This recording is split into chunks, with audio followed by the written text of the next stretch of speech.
Good afternoon. My name is Scott Redler, Chief Strategic Officer of T3Live.com. And I'm Jill Malandrino with The Street, and together we bring you our 2013 market update. In December, Scott and I authored a piece together on the technicals and fundamentals that we use for our stock and option trading strategies. We're back to give you a quick update on that. Let's kick it off with market composure, Scott, because one thing different in 2013 versus 2012 is composure of the market, from choppy to consistent and trendy. Well, it's been the portfolio approach that we talked about, where if you have 8 to 15 positions, you're not always in tier 2 or tier 3, you're trading around them. But ultimately, when we spoke in 2013 or in December going in, we both were pretty bullish in the market. Bullish on a lot of different sectors, that money was going to rotate, that you would have your setups, and you want to trade around them.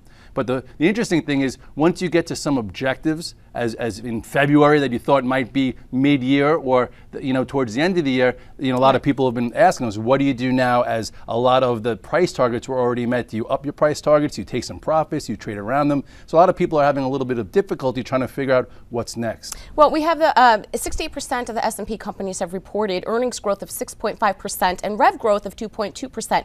I still think there's a little bit of room to go here. I think we see some choppiness in February, potentially March, but one of our biggest themes has been that stock picking is going to be incredibly key for 2013, which I think is a great environment for us. Yeah, because you could actually, the pros could stick out, stock pickers can make money. We have some stocks at historic highs, you have some laggard plays that ignite, but overall the trend has been up. And if we go take a look real quickly at what's been going on in the S&P, we'll see that the trend has been higher. I talked about the 8-day and the 21-day moving average as a vehicle, and ever since the November low, which was that red dog reversal after the pull-in from the September highs, you had that gap up, we trended to the trend line, then all of a sudden this was the fiscal cliff where everyone was obsessing, and then we held here, gapped up to start the new year. This was your nice, healthy digestion, giving you more than enough time to accumulate some of your favorite positions, showing relative strength.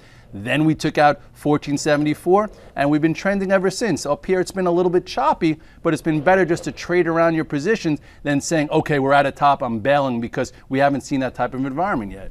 So moving along to the Qs, it's underperformed a bit in 2013. I happen to really like the tech space, and we'll talk about CapEx in a future part of the review here, but the tech sector really catches the bid when you look at CapEx. You have to upgrade materials, you have to upgrade engineering, and you certainly have to update your IT infrastructure. Well, last week I think was the first week that actually tech outperformed, because Apple finally joined the party a little bit, and I do agree, as being a stock picker, there's been the haves and have-nots in tech, there's been the haves and have-nots in high beta tech, same thing with mega cap tech. So, you have to be a little bit more specific on what you're going with. And within in the next sector, we'll talk about some of the plays that you targeted that worked out very well. But overall, if you look at the chart of the Qs, not quite a leadership, because it's heavily weighted down by Apple. Here are the September highs in the Qs, and right now we're just trying to break above this range here. We're above the moving averages, so some people rotated into this last week. It's not been the place to be as an ETF. You've had to really pick and choose your stocks within the technology arena versus the Qs, whereas you could have been in a lot of other sectors using ETFs that are at multi-year highs or even well above the September highs. Well, speaking of two-sector ETFs, we're going to take a look at the XLI, which is the industrial sector, and the EEM, which is the emerging market sector. What I was saying before, talking about CapEx spend, it's been a real nice surprise for 2013 that we're seeing more than we expected. XLI clearly has exposure to that, not just because of the industrial space that it's exposed to, but the emerging market exposure as well. I still think there's plenty of room to run here. Balance sheets are as healthy as they've ever been, because we haven't been accessing the debt markets as much. There's lots of cash there, and there's plenty of growth. I think you're also going to see a lot of M&A. Well, the beauty of having you with me is that as a trader, we love technology, and if you were stuck in technology, you would have been stuck frustrated. So by having the industrials on the forefront or some of the other ones, we've been entitled to trade other vehicles that we might not have been so familiar with. So if you look here at the chart of the XLI, the industrials, look where the September highs were. Boom, right here. So here's when we gapped up to start the year, showing relative strength. Real quickly, go back to the Qs. That's where the September highs are. We have nowhere near there. So if you bought the Qs, you're scratching your head or pulling it out. Here you go back to the XLI, and here's your gap up, same digestion, followed the 8-day, made a short-term top, and it's been digesting above. It hasn't even hit the 21-day. Typically, the strongest stocks follow the 8-day, not even the ETFs. And right now, this is consolidating well. I think maybe it makes new highs at some particular point, but you could stay with the industrials. It looks very healthy. Well, I think it's really interesting. We've been saying that CapEx is going to be really key for 2013. And a surprise, Barron's came out over the weekend basically following along with the same theme that we are. Well, it's always nice when you have a publication like that substantiate or you know what you've been working on. And one of the names that we spoke about, CAT, another one, FLR, were two great trades that we did for options profits together. And it's kind of nice to see when you're getting major publications, well-respected ones, following along with your thesis. It's always nice to have that confirmation. What's even better is having you here earlier to get the entries versus when they come in a little late. Because if we take a quick look chart at Caterpillar, or take a look here, you know, you guys were talking about it as a fundamental play in the whole, and then you had your gap up to start the year, and you know, it's holding up well. It's not a barn-burning trade. I think it still has a lot to prove. It tapped out right here around 100. So I would say for Caterpillar, let it go a little bit sideways. There's probably some better things now as it goes, you know, as it tries to digest what's been a good move off the lows. You know, some of the other names in the industrial area, what would say would be your, you know, for the next month or two, what's something that I would say I would continue to take a look in FLR because they have the exposure to manufacturing and engineering. And because of CapEx spend and updating that sort of technology, that's definitely a place I would look at. I like CAT, I like Deere, I like anything that also has the agricultural exposure as well, which we'll get into in a later segment. But let's take a look at some individual names that we were very early on, and I think have a lot of room to go. Ameritrade. I love the online brokers. We spoke about this actually Thanksgiving week of 2012, expecting that the retail investor is going to come back for 2013. They're sick of earning no money in a low interest rate environment. We had average daily trading volume at record lows in 2012, so the natural comp is going to come through in 2013, and they have record cash and assets. Well, also, as the market goes higher, they feel like they're finally missing something. Unfortunately, I'm hoping they have a macro plan where they've been putting monthly flows in, you know, in an S&P fund or this and that, because, you know, we've talked about the, you know, the decade of consolidation, you know, which has been the previous one that consolidated, you know, the roaring 80s or the go-go 90s. You can't have that every decade. So now, all of a sudden, you know, S&P looks like it's going to break above the double top of about 1560-ish. So now the investor that, you know, didn't time the market or might have had a bad broker, who knows what it was, they're probably going to be like, okay, time to get back involved. And you were talking about that in December, and let's look at the chart of AMTD. What a move. Look at this. And you know, we also look to identify outperformers within the spaces, and one of the reasons I happen to like Ameritrade relative to a Schwab, no offense, I picked Schwab, by the way. And they're following along with the Ameritrade thesis. This particular name, trading at the most inexpensive valuation, margins are the highest, and they have that nice 2% dividend yield on it. But I also think that this is going to be one of those groups that are going to trade highly correlative with each other. Yeah, groups trade together, and you don't have to be in every one within the group. What you want to do is you want to pick which one, learn how it trades, get some conviction there. And if you look at Ameritrade, you'll see here, you know, I think this is when you were talking about it, and I didn't really see it yet. And then you had your tight move right here, boom. That's what we call an igniting bar. Went sideways, and it's been just going up ever since, tracking the 8-day. Hasn't touched the 21 days since December. Okay, so right now it still looks good. You know, it's hard to, you know, always chase excitement here, but at this point I do think that your resistance comes in the 20s, so there's no reason why I can't get back there. If you want to be in a tier 1, I would wait before getting a core position. Maybe your core position should have been over here or on this gap up. But overall, if you want to trail it and stay with it, it could see higher prices. And, you know, I don't know, I guess it would be sort of crazy to say it could even get to 22 to 23. But if this market continues, there's no reason why it can't, you know, fight this point of reference and continue higher here. But you know, maybe the 21 day around 19 would be a better entry. Moving along to AutoNation, that was another nice surprise that we had. And I got a little bit of pushback on this one because the chart was not pretty when we were looking at it in December. But fundamentally, I really like some of the emerging market exposure that it has. I think the autos overall are going to perform better this year. Revenue growth came in at double digits. It goes to show you could pick and choose. You were talking that, I was talking Toyota. You know, just I like the chart of Toyota and I like the thing going on with Japan. But you like Japan also, so you pick one. Right. You know, equities aren't dead. You got to be involved to make money. And if you look at the move that AutoNation had, look at this thing. Okay, boom. And this was right around December. Major breakout off of support, and then it's just been following the 8-day higher. It is getting a little tricky up here, but it's still holding in there. So, you know, a lot of people were saying it was over on this day, but it held 50% of that last igniting bar. I'd say with some more sideways action, you know, you could see a momentum move above this, what is that, almost 49. And then if you look at my stock, I was looking at Toyota. You look at that. Oh, my goodness. That's at highs here. And the reason why, not because I drive a Toyota, I actually like the BMW better. But anyway, you go to the monthly chart, and, you know, you had a nice consolidation. And here it was. And there you go. So, you know, you go, or the weekly chart even, which was even more tight or more correlated for me. You know, there it is. boom, boom, boom. There's the breakout, and I think 110 might not even be a bad target. So just, trim and trail it. Let's go back and take a look at MasterCard. That was one of the names that we traded in 2012. We love to trade names that are 52 weekers in terms of high, but 52 weekers in terms of low with implied volatility. So we were doing some nice straight call buying. That's one of my favorite setups when I see those metrics line up. Do you still think there's a little bit of room to go here? I think it's a little wishy-washy. Yeah. I don't like the fact that it gapped up and then they sold it down. Maybe it's not ready yet, but that's always a cause, for a red flag, or so to speak. So you look here, what I'm talking about in the chart is, here is the gap up. It was exciting. It seemed like it could have been a gap and go above this prior pivot, and they sold it down. And now it's still, 50% into it, so it's still controlling the direction here. It's not below the 8 of the 21. You still have a really strong trend, but I would say short term, I would not be looking to be long this right now. If you've been involved in this for multi years, which I love. That's why I say new issues from 3-4 years are worth looking at and worth staying with. You don't care that it's sold down on that, but put a stop on it. Put a stop at the trend line that's around 491. Overall, if you're looking for momentum, it's going to need some time to work off this pretty ugly candle. So it's pretty much off my radar for now. But as long as it stays above, just say from a short-term side, this is 512. It looks good, but if you want a high-level stop, it breaks this area. It could test the bigger trend, which is below 500. Moving along to the large cap tech names, we're going to look at IBM, CA, Oracle. We've done a ton of work in IBM. It is my favorite core portfolio holding. I love the areas that have exposure to services, analytics, and IBM has clearly cornered that market. IBM, Oracle, spending money, unlocking shareholder value, not simply by just increasing dividends or share buybacks, but growing and buying. And that's why I think M&A is going to be really exciting for 2013, particularly in this space. You actually had a lot more conviction there than I did. I wasn't sure what this quarter would look like, and the quarter was good and it gapped up.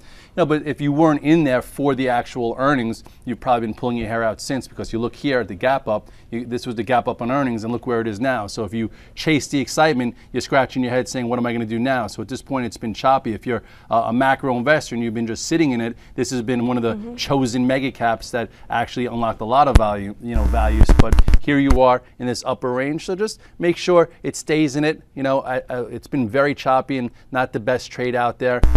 You have this gap up, and you don't like when it starts to fill the earnings gap. That shows you that not as much power there. But as long as it holds a majority of it, I think it's fine. I'm just, I've been on a wait and see with IBM versus over trading it. Well, since IBM has been the outperformer for multiple years, let's take a look at Oracle, because we've seen the performance get a little bit better over the past month or two. Well, Oracle's been one of the chosen ones in mega cap land, not like a Microsoft or an Intel. So it's not that big of a surprise here. You go take a look, and Oracle, it's above the, let's see what's going on here in the longer term. See, longer term, some are saying you have a small double top. I just think it just needs a rest after the big move that it's had. You take a closer look at Oracle, and you'll see here. Now, short term, it wouldn't really excite me. Just because of the 8 and the 21 are converging. You had a wide range bar down, and it hasn't been able to recoup that. So I think this could see the 50-day before you have to buy this pull in, and give this one a little bit more time actually. Moving along to the semis, LRCX and Cisco, because of the increase in CapEx, you're going to see a lot of the semis get a nice bid from there, plus they have the emerging market exposure. Going back to the EEM, the top 3 companies are Japanese semis, so this is kind of like why I like that theme here.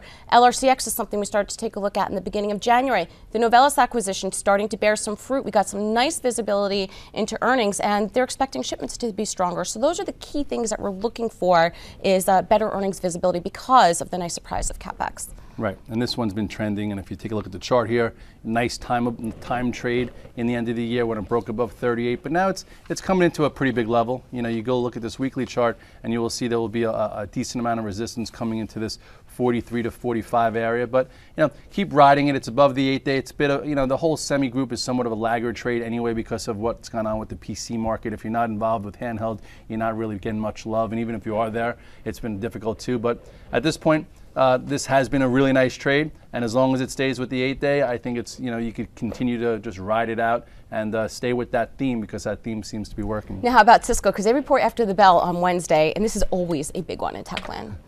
Well, this one, it's pricing in a lot, and someone upgraded it today and said, you know what, I'd be a buyer into the number, and just look where Cisco came. I'm not going to try and put a cold water on Cisco, but I think a few quarters ago when it was trading 18, I'm like, now it seems like a value play. Now it's trading as if there's a little growth there. So take a look here.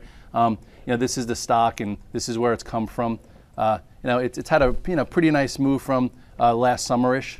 Here's June, and then here was your low, and it's clear. It's cleared this area, and you could say that it's broken this downtrend. But again, it's near highs of this overall move coming into earnings. It's going to need to be pretty good in order to be sustained. I would not initiate a new position in front of Cisco. If you're in it from this lower level, good luck. But my thesis is with earnings, I take options, so risk is premium paid, and then or get involved after the fact once you have a gap to trade against. I agree with you there, and I'm sure we're going to hear a lot about Cisco on Thursday morning because Stephanie and Kramer, it's one of their largest positions in Action Alerts Plus. We're going to go into a quick commercial, and when we come back, we dive into the trenches. I'm Mark Sperling, Director of Trading with T3 Trading Group and contributor to T3 Live. Do you trade on your own, but you wish you enjoyed the benefits of a large trading floor? With the T3 Live virtual trading floor, we deliver that experience to you on your computer. On the VTF, you can follow the long and short positions of experienced professional traders like myself, Scott Redler, and others, and listen to our live radio stations as we navigate the markets. In addition, you get the added value of a large community of sophisticated and like-minded traders. Your membership to the virtual trading floor also includes access to our two very popular newsletter products, Off the Charts and the Price Point Sheet at no additional cost. In my opinion, joining the room will be the best trading decision you will ever make. I would like to invite you to begin your membership with a 7-day free trial. To get started, visit t3live.com and click on the Virtual Trading Floor tab. Have a great day, and I look forward to seeing you in the VTF. Welcome back to our 2013 Fundamental and Technical Review. We're going to dive into the trenches and take a look at the agricultural space. Scott and I have been really involved with this all through 2012. It was my favorite sector pick for 2012, Mosaic being my favorite stock pick. So I'm going to have to really slow down here and not get too excited about this one. We expected some choppiness in 2012. We had a lot of things that we had to work through in terms of weather, which is always a big variable, and of course Chinese and Indian import and export data. I like this group. It's about supply and demand. It doesn't really get much more sexy than that. Let's take a look at Mosaic. This has had a really nice run at the end of 2012. We have that Chinese and Indian contract stuff out of the way.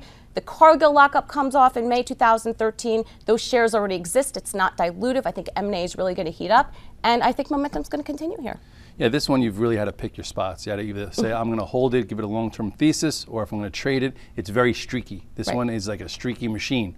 And, so for a stock that's been, in the mix, so to speak, but not near 52-week highs, you have to time it a little bit perfectly. And right now, if you look at Mosaic, you'll see it's getting tight again. Last time we talked, right around December, you loved it, and that was a great timing again. 52-ish was your thing. You said it would get into the 60s, and it went to as high as 63.43. So that was one objective. Now the question is, let the 21-day catch up. It's getting really tight here, I think. Right now, traders are probably flatted, but they would start getting involved if it started, getting above 62 to 63. If it clears this area, and shows commitment to this recent move from November, I do think that you're going to get higher prices, and there's no reason why you can't see this congestion here up in the 70s. And if you're saying the spring is going to be a catalyst, why not get in a little bit now just to have a tester on, and then when it starts to ignite because it moves fast, then you get it when it's in motion, and that's that price right there. Well, from an options perspective, and almost like you said, going into earnings, you'll put on either an options position or trade it after just to minimize your risk a bit.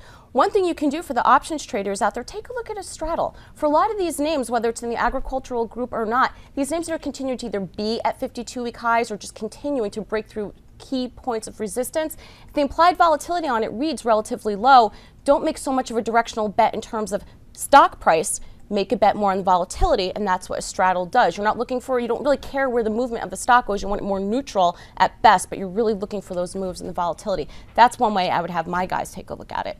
Let's look at AGU, another one that performed really well, another one that phosphate space like Mosaic. Well, when my guys on the floor hear the ags are going, they look to this one because it's been so strong near highs, and traders like to buy high and sell higher. So this one has had some momentum. AGU right now, you look here, it's right there. It's right at 52-week highs. By the time you watch this, hopefully it's still there, because it seems like if you can get above 115 and go, you're going to get yourself a nice momentum trade. This stock has been on the move. It's above all the moving averages. If you want to look to see what's to the left, nothing. So this one as an investment has rewarded investors, and as a trade, it moves quickly. So this one I think is providing leadership to the Ags. It's got to clear 115 to get back in motion. Another name that you guys really like to trade is CF, and this has the nitrogen exposure to it. And do you still see, from a chart perspective, more room for this here? This one became a bit more choppier, but you close your eyes and all of a sudden it's back at highs after a little bit of a fierce correction. So you go back here, it looks good again. Look at CF after a move that was probably down or a bit harsher than some traders would have wanted. Then you had it break this descending channel right there. Put a lower high in, and then boom. Came up, and then this is when I think it got on my guys' radar, because it not only rallied, it went sideways. And we like when things go sideways and show commitment, and it did so right there. So this was a nice trade. It peaked above the prior high, and now it's getting a little choppy. I would say for it to continue to be in the game to take out these highs here, I'd like to see it hold the 21-day. Otherwise, it's going to shake the tree kind of like it did here. So this is your level to trade against. And then if the Ags want to get back in motion above 230, and this high here will be easily attainable. Well, another way that you could play it too, if you don't want to get exposed to just one name, is go back to the ETF theme. Just like with the industrials, you look at XLI, but MU is the one that has the overall agricultural exposure, just like DBA. Let's wrap it up with Monsanto, MON. I think you're going to hear a lot about this one in particular this year, because they're forecasting more droughts, more really difficult weather for the U.S. farmer. This is a genetically modified seed company. I think you're going to hear a lot about this one this year. And this one's been providing leadership for the past 2 or 3 years. Again, Ags are going, my guys punch up MON. And right now, it's actually looking good today. It's trying to clear this little downtrend here, reclaim the 821 day. It seems like this one will be back in new highs once again.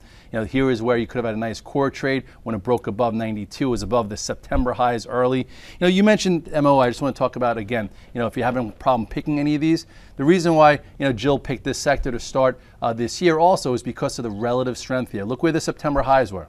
This gapped above them and then made new highs. Look where the spiders were in the beginning of the year. We gapped up below the September highs. Same thing with the Qs. Gapped up below the September highs. So you want to find relative strength, and the Ags in this group gapped up above and continued, and now it's trying to base again. So what you're looking for is a follow-on trade, and right now it's it's wedging a bit. If you're not committed to this, then trade it versus support. But I do think with time, if this market's going to continue to the upside, you can get involved with this ETF probably above 56-ish. Moving along to quick hits for quick cash, we're going to kick it off with Apple, everyone's favorite or most suicidal name to trade. Wow, there's just so much going on here in this one particular name, and a lot of the work that we've done on the options profit site was, as everyone's obsessing over Apple, look at all these other areas that you weren't involved in. So what do you having your guys do? Because we have all that speculation around the Goldman Sachs conference on Tuesday. Well, it's basically day by day, and finally it didn't have to be over the course of last week. Last week was the first real meaty trade you could have had and held it long for 3 days. What I've been talking about with Apple is don't give it commitment unless the market does. And we haven't seen more than a 3-day move in Apple basically since the top at 700. And since then, it's been controlled by a nasty downtrend where you could have made some cute money from the long side, which I tried to do, but the real money was from the short side, which is hard for a name like Apple, because of all the psychology around it. You look at the chart here, this is when it topped back in September. Here is when, we talked about it on Kramer. I said if it breaks the 21-day moving average, it just becomes a trade for me, not a trend. We'll see the 50-day, and then what did it do with the 50-day? 3-day bounce, broke it. Tried to go sideways, couldn't reclaim this level. Further down, all the way to finally a clean trade that lasted for maybe a week or so until that level broke. And then since then, it's been really just erratic to the downside. So finally, I remember last week I talked to my guys. We finally got a potent day on Tuesday. Reclaimed this little area, and then you had a nice little add-on trade into this gap. Okay, and right now, as you can see, it's trading 481.74. I am actually flat at this second, which I believe we're 230 or so on Monday. And I think that if it's going to show some commitment, let it hold above this 466. And if you're going to want to see a real change, it's going to have to explode through this downtrend because it got rejected here, didn't make it there. So for me, I took the trade, and we'll see what happens on Tuesday. What I'd like for them to do is use some of their cash and announce a big buyback. Right. And that's what a lot of people are looking for from a fundamental perspective. But I think it's even more than that. We need to, you could use your cash for buybacks, for dividends. What are you going to do in terms of increasing or at least stabilizing your profit margins? stop the bleeding of some of the market loss share. And it's not like I have anything against the product perspective. I don't care about that. I care about trading the stock.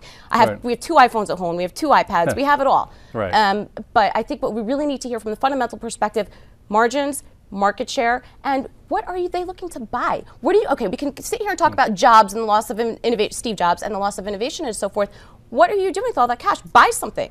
Try and get innovative. And I think it's also the fact of psychology and stock price. People, on the Twitter street yell at me because 100 points ago, I'm like, split your damn stock before the market does it for you, because there was too many people crowded in this type of trade above 600. You need a new investor class in there, hedge funds that are comfortable. A 5-for-1 stock split, I know it doesn't do anything to the valuation of the company, but it makes it cheaper and makes it more comfortable for people to get involved. Someone would rather buy a $100 stock that might go to 150 versus a 450 that can go back to 550. We've seen so many stocks in the past, especially if it wants to go from a growth to a value. It's hard to look at a stock that's around 480-ish or so as a value play psychologically. They look at like a Microsoft at 26 or an Intel at 2050. So I think they do a package where you could still split your stock down here, announce a buyback, do a dividend, and this stock will be rocking and rolling. Well, it's like you were saying too. It's all about perception and psychology. The average retail trader, to them, they look at what's capital intensive and what's not. Right. So if you loved it at 480, you're certainly going to love it at 120 or wherever they decide to split it. Moving along to Google, and this was interesting because Scott and I have had this conversation, Google or Apple, what would you rather be involved in? And we went with the Google side, and you always get beat up anytime you talk about something negative with Apple, but it was a great trade going into the end of the year. That was your 2012 that was my high big tech pick. Because of the chart, because it topped in 2007, had a nice base for 4 or 5 years. They increased their reach with so many different businesses, and it was choppy. I got a little beat up last year in the first quarter. Everyone's like, oh, great call, your high beta tech stock of the year. I'm like, it's a long year ahead of us, and then it made historic highs. But more recently, for intermediate term traders, on earnings, they gapped up and became, in the game for the best acting high beta name. And if you look here, that was right on this gap up. This gap up was after earnings, after a pullback. You could have entered versus that gap up, and really this was your tight area for a trade above 760, and it eclipsed the historic highs, and even today it's not acting bad. If you think about the news of Schmidt selling the size that he's selling, it opened lower, didn't even touch the 8-day, and now look at it, it's actually rallying. So overall, Google, you go to your monthly chart and you will see that it really looks like it's just getting going above the highs here. So if you're long, stay with it. And let's hope that they don't try and have an ego and say, oh, let's get Google to 1,000 so they could, ring the bell of 1,000. Where if they did announce a 10-for-1 stock split, it would get to 1,000, post split probably, within a New York minute. Just like the Topeka, what is it, Apple target? They still at 1,100? Have we adjusted that target yet, guys? Let's move along and wrap it up with 2 social media names, LinkedIn, and of the social media group, this one seemed to have performed the best since its IPO. Yes, and people have memories, and I've been talking about it since last year. Last year we talked about, remember, 3 new issues that could potentially be macro investments. Do you remember what they were? They were definitely Coors, LinkedIn and Coors, and Dunkin' Donuts, and LinkedIn, all because they have the same ingredients. They have big name recognition, the possibility of growth, and nice tight floats because they just became public. They didn't split 1 million times, do 1 million secondaries, blah blah blah. And if you look here at the chart of LinkedIn, even better. Okay, this was a nice consolidation here. It came public. Let's look at the weekly chart. It's a little bit easier for you to see. 2 weeks ago, I did this whole social networking themed blog post talking about how this is a very, very, very tight float. And here's like a cup. Here's your handle and channel. It was trending up right into earnings. And as much as I wanted to take the stock itself into earnings, I didn't. What I did is a call spread. I bought the 125, sold the 135s, and made some money. But look at it if you were an investor. Okay, that's how you create alphas, finding a situation, sticking with it as an investor, and then be hedged around it. So anyway, here it is at 154.73. I got my call spread taken away. I'm not in the equity now. I need to find a way to get back involved at this particular point. I'll just let it sift out a little bit before I jump in. I too think that they need to split their stock in order to keep it going versus trying to have an ego, because once it gets up to 175, 180, everyone will target it like a blimp as it's too overvalued and it's not growing for that. And I just think that if we can get some of these big names to start announcing these splits, the market's just going to explode. Right. I also think too, investors are frustrated in the tech space in particular because they're like giant bank holding companies at this point.